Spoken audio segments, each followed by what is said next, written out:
غرغرہ کی حالت میں ایمان، غرغرہ کسے کہتے ہیں؟ جب انسان آخری، جب وہ ہاں آخری آخری سانسیں لمحات جو ہوتے ہیں، ہوتی ہاں جی آخری سانسیں جو ہوتی ہے، یا حالت نزغ بھی ہم کہتے ہیں، کیا اس وقت ایمان لانا معتبر ہے؟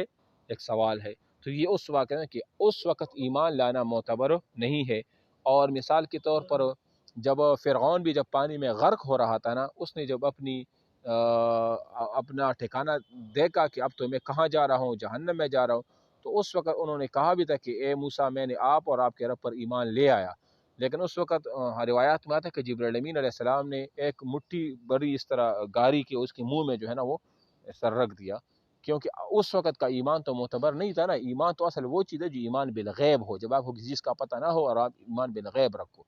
لیکن جب آپ کے سامنے سارا کچھ نقشہ آ جائے آخرت کا، اس وقت ایمان غرغرہ والا وہ معتبر وہ نہیں ہوتا۔ سمجھ آ گیا نا؟ تو یہ کہتے ہیں کہ اہل سنت والجماعت کے نزدیک غرغرہ کے وقت کا ایمان لانا معتبر نہیں، کیونکہ ایسی حالت میں آدمی اپنے اختیار سے ایمان نہیں لاتا اور نہ ہی ایمان بالغیب ہوتا ہے، کیونکہ عالم برزخ یعنی قبر کا مشاہدہ اس کو ہونے لگتا ہے، حالانکہ قبول ایمان کے لیے اپنے اختیار سے ایمان لانا شرط ہے۔ اس لیے ایسا ایمان معتبر نہیں۔ ایسی ایمان کو ایمان بعث اور ایمان یأس بھی کہتے ہیں۔ یہ تھوڑا سا اس کو ذہن میں رکھ لو، ایمان بعث یا ایمان یأس، یہ جو ہے نا یہ بڑی امپورٹنٹ ہے کہ ایمان یأس یا ایمان بعث کسے کہا جاتا ہے؟ تو یہ اس کو کہا جاتا ہے، ٹھیک ہے نا؟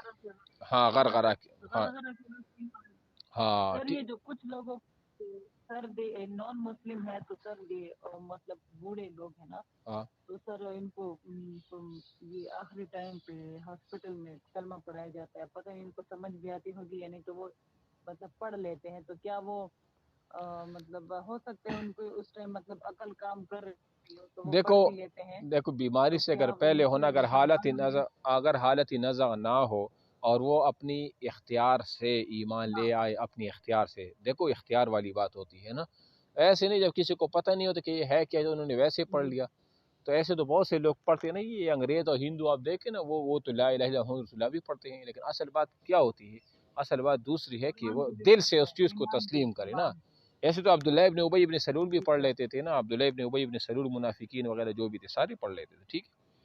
تو یہ ہے کہ اس وقت ایمان غند الغرغرہ کے مقبول ہونے کے قائل ہے، لیکن ان کے دلائل نہایت ضعیف ہیں اور رقیق ہونے کی وجہ سے ان کی قول کا کوئی اعتبار نہیں کیا گیا۔ ہماری دلیل یہ ہے، وَلَيْسَتِ التَّوْبَةُ لِلَّذِينَ يَعْمَلُونَ السَّيِّئَاتِ حَتَّى إِذَا حَضَرَ أَحَدَهُمُ الْمَوْتُ قَالَ إِنِّي تُبْتُ الْآنَ، ایسے لوگوں کی توبہ قبول نہیں جو برے کام کرتے رہے، اور جب ان میں سے کسی کی موت کا وقت آ جائے تو کہنے لگے کہ اب میں توبہ کرتا ہوں۔ نیز حدیث میں ہے کہ ان اللہ یقبل توبۃ العبد ما لم یغرغر، حدیث میں بھی آیا ہے کہ اللہ تعالیٰ اپنے بندوں کی توبہ قبول کرتا ہے جب تک کہ وہ حالت غرغرہ میں نہ پہنچ جائے۔ تو معلوم ہوا کہ جب غرغرہ کی حالت میں پہنچ جاتا ہے تو پھر توبہ قبول نہیں کی جاتی۔ سمجھ آ گیا؟